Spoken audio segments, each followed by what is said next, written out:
on this video. Hi everyone, Ray here. On this video, I'm going to show you how to cash in on the Coins.ph app. There are many ways to cash in and isa-isahin natin yon.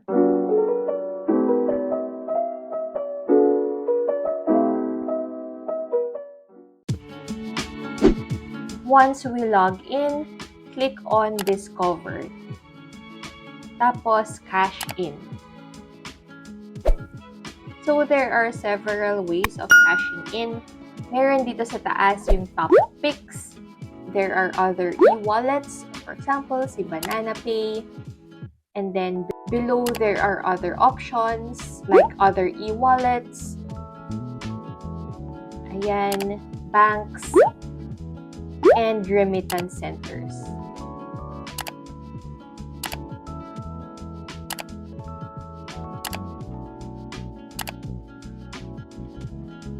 So, let's try cashing in through BPI. So, punta tayo sa BPI app.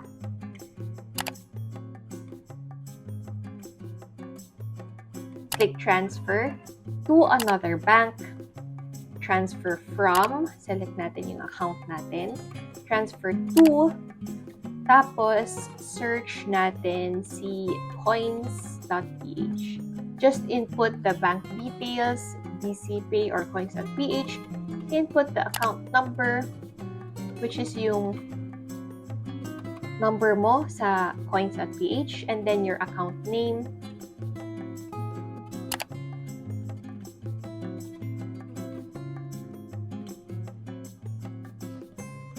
Tapos, add natin to favorites. Okay? So, let's cash in 10,000 pesos. In this case, 0 yung transaction fee ko sa BPI because BPI preferred ako. But if not, I think transfer fee is 10 or 15 pesos. Okay, ayan. So, we've successfully transferred in Coins.ph. Just refresh, and ayan. Pag Gcash naman, so pwedeng either through InstaPay or PesoNet. Both are free, pero ang difference is that si InstaPay within 10 minutes lang, tapos si PesoNet next banking day siya mag-reflect. Makikita nyo dito yung instructions of how to cash in. Pasok tayo sa Gcash account natin. And then click transfer. Bank transfer.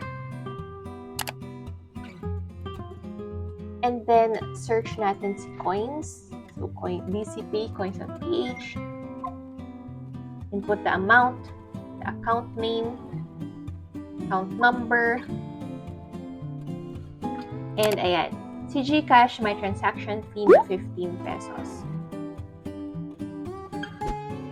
So, makikita nyo dito sa Coins.ph, free yung nakalagay. So, Coins.ph does not charge any transaction fee or cash-in fee, pero yung bank or remittance center or e-wallet na pinanggagalingan ng funds natin, sila yung nag-charge ng transaction fee. Okay, next naman is sa ShopeePay. Dito kay ShopeePay, medyo confusing yung instructions niya from Coins.ph. Kasi sabi dito, select send money to a bank account on your wallet app. Pero dito sa ShopeePay, so upon opening the Shopee app, punta kayo sa ShopeePay. And then, instead of clicking bank transfer, click natin send money. Tapos, send to other e-wallet. Tapos, search natin si Coins.ph. Tapos, yung phone number. Type the amount. Admin fee is 15 pesos. So, again, hindi natin ipupush through yan. So, pinapakita ko lang sa inyo, guys, yung process. Next is UnionBank. Punta tayo sa app. Punta tayo sa send money. via InstaPay.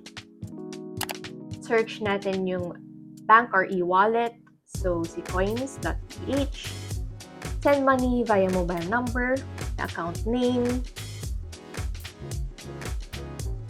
and ayan.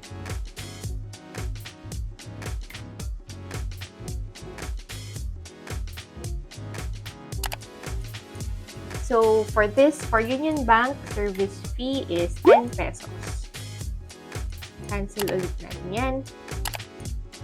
Let's try BDO. Again, login tayo sa BDO.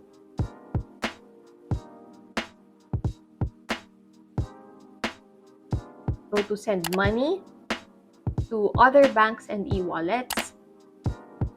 Send to Coins. So, DCPay Philippines Inc. Coins.ph via InstaPay. Pangalan niya dito sa BDO. Account number. Account name. Enter the amount.